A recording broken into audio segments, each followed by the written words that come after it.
Hoje, para tratar dessa operação emblemática que nós deflagramos na data de hoje, no município de Boa Viagem, a segunda fase da nossa operação Infância Perdida, cujo objetivo é combater os crimes contra a dignidade sexual, contra as nossas crianças e os nossos adolescentes.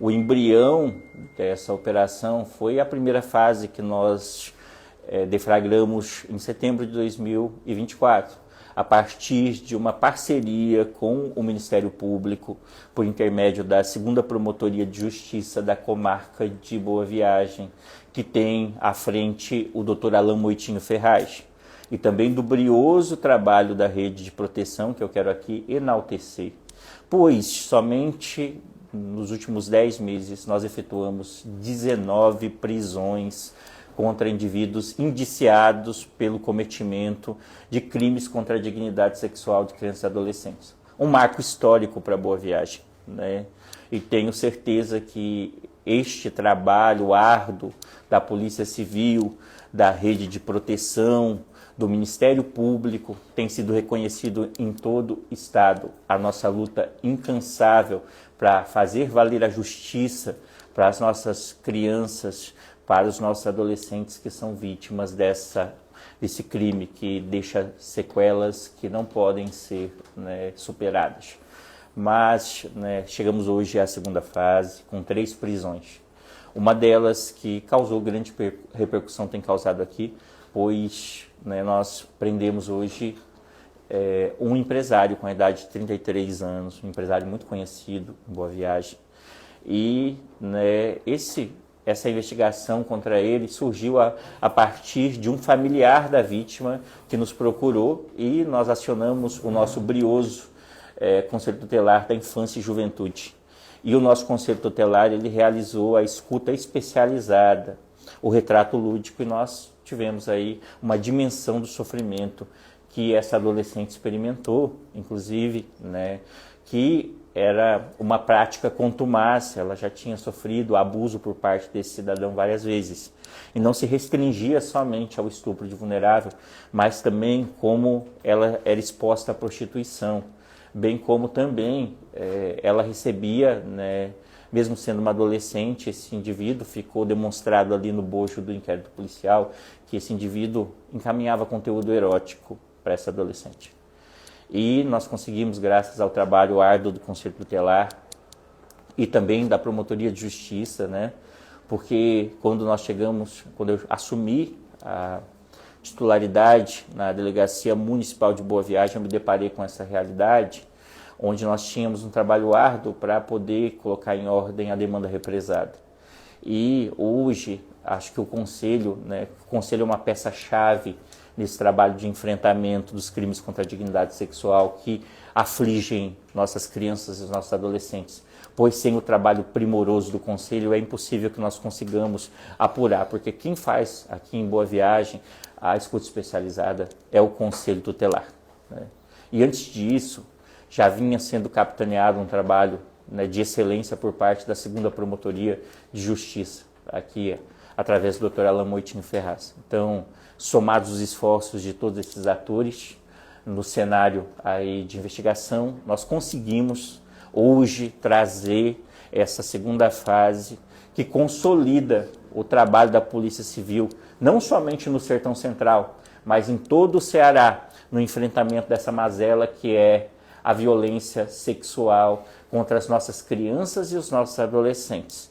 E eu estou muito orgulhoso aqui, como um delegado de Polícia Civil, e também engajado nessas investigações, presidindo esses inquéritos, em trazer hoje essa resposta efetiva à nossa comunidade. Essa prisão que ocorreu, esse homem que está sendo acusado por estupro, foi na zona rural ou na sede?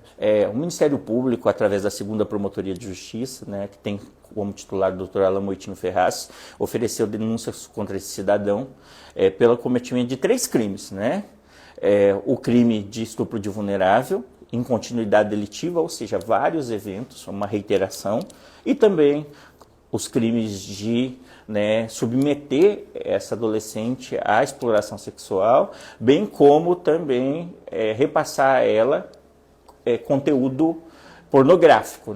Então, esse empresário boaviagense, ele foi ele foi indiciado, denunciado e agora se encontra à disposição da Justiça para responder por 3 crimes que, somadas as penas, nós poderemos chegar até 30 anos de reclusão. Doutor, esse menor e esse idoso tem ligação com esse empresário nesse mesmo caso? Não. Quero deixar claro que são casos distintos, né? O do empresário é um caso e os outros 2 não têm ligação com...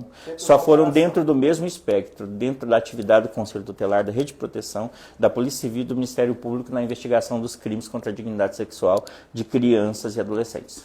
A participação nesse momento da comunidade, da família, doutor, é muito importante para ajudar o trabalho da polícia. Né? Eu tenho reiterado e trabalhado isso de maneira árdua com o Conselho Tutelar, com toda a rede de proteção, aliás, e também nas oportunidades em que vocês me concedem o palanque para poder expor isso, que a imprensa é importantíssima, né? O alcance que vocês têm hoje.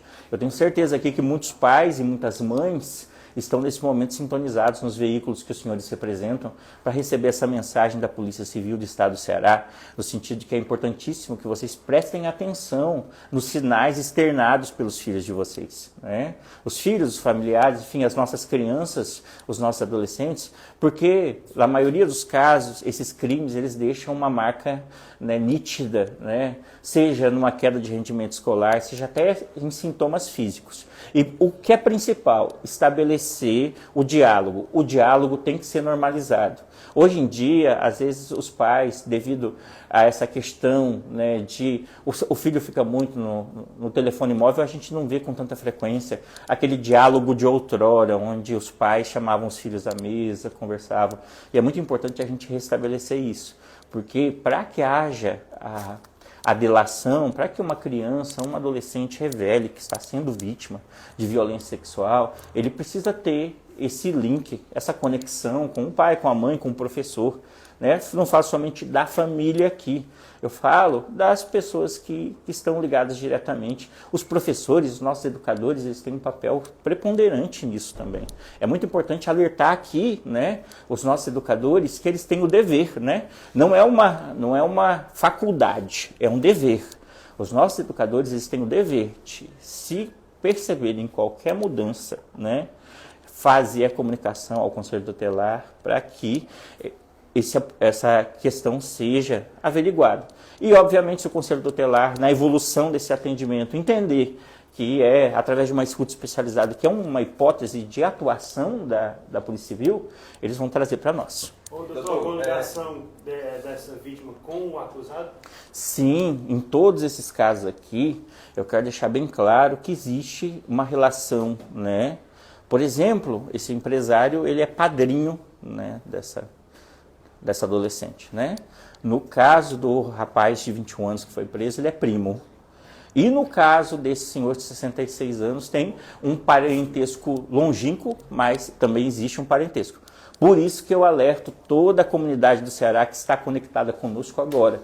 Importantíssimo, tá? Muitas vezes a confiança, né? Muitas vezes a confiança que existe, né, ela acaba ensejando aí que você está com o inimigo ao seu lado, próximo a ti, o inimigo agindo, e você não desconfia dele porque ele é um familiar, ele é um compadre, ele é uma pessoa que tem acesso irrestrito. E o que a experiência nossa na luta contra esse tipo de crime ela tem indicado? O que a experiência nossa tem apontado? Que na maioria desses crimes, o agressor é muito próximo da vítima. Então, esse recado aqui para todo o Ceará, importantíssimo que vocês prestem atenção, inclusive naquelas pessoas que vocês outorgam a mais absoluta confiança, que pode ser daí que surja a questão da violência sexual. Doutor, a idade das vítimas e o que os acusados relatam? Olha, eu não posso aqui adentrar na questão do interrogatório, não é porque é matéria meritória, tudo. O que eu posso dizer? A gente se baseia, né, na escuta especializada.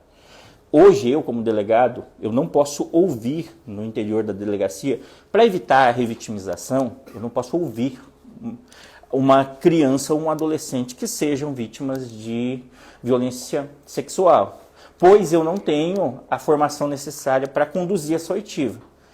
Para isso, os nossos conselheiros tutelares aqui em Boa Viagem, e eu quero mais uma vez externar aqui a cada um deles o meu agradecimento em nome da sociedade boaviagense pelo profissionalismo deles e dizer que eles fazem um excelente trabalho nessas escutas, porque você tem que ouvir atenciosamente a criança e o adolescente e reportar de maneira lúdica, ou seja, reproduzir justamente com todas as palavras aquilo que a criança e o adolescente está externando. E tem que desenvolver aquela empatia, porque às vezes o que acontece, o conselheiro tem que ter uma paciência, porque ele chega lá para realizar a escuta, às vezes pelo trauma que a criança ou que o adolescente sofreu, ele fica na defensiva e ele não quer, num primeiro momento, dizer o que aconteceu.